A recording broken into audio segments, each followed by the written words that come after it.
এই সড়কের মাটি আর আমি দুজন যমজ। এর আশপাশ অনতি দূর দিয়ে বেড়ে ওঠা, উঠে স্থির হয়ে যাওয়া, পাতা ঝরানো। নতুন পাতার জন্মদাতা-দাত্রী আমার সহবয়সী, শুধুমাত্র ভাঙ্গাজ খুব ঘনিষ্ঠ।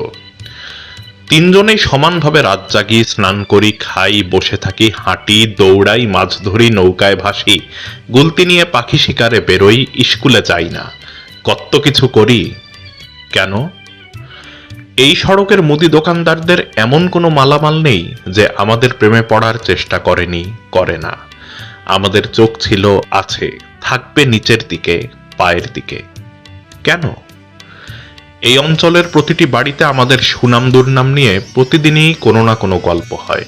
সেই গল্প কিশোরীরা খুব আগ্রহ নিয়ে শোনে, সহপাঠীদের কাছে গিয়ে বলে। রাজধানী থেকে বেড়াতে আসা লাস্যময়ীরা সেই গল্প শহর পর্যন্ত, বিদেশ পর্যন্তও বহন করে নিয়ে গিয়ে ছড়িয়ে দেয়। কেন? এখানকার লন্ড্রিগুলোতে আয়রন হতে আসা বাহারি ছাপার সালোয়ার কামিজ, সায়া, শাড়ি, সাদা রং আমাদের অনেকবার ভয় দেখিয়েছে। আমাদের দীর্ঘশ্বাস সংরক্ষণ করে ভাঁজ হয়। কেন?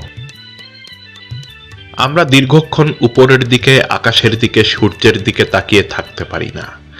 পুকুরের থমথমে জল আমাদের সহায়ক। আকাশ দেখি, মেঘ দেখি, দিনের বেলায়, বিকেল বেলায়, রাতের বেলায়। কেন? এই সড়ক ধরে হাঁটতে হাঁটতে একবার নদীর ধারে না গেলে, জোয়ার ভাটা না দেখলে রাত জাগতে অসুবিধা হয়। কেন?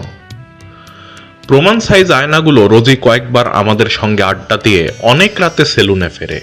ফেরার সময় কেউ বলে না, কে যায়, কে রে? কেন? এখানকার কামারশালায় আমরা প্রতিদিনই বসে থাকি হাতগুলোকে ধারালো করব বলে, অথচ আগুন আমাদের সবুরে মেওয়া ফলে বলে বসিয়ে রাখে। বসে আছি, থাকব। আমরা এই সড়কেই ছিলাম, আছি, থাকব।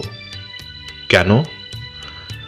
এক সন্ধ্যায় আবছা দেখা একজোড়া আলতা আঁকা, ঘুঙুর জড়ানো পা আর মাত্র একবার আমাদের দেখতেই হবে। কেন? জানি না।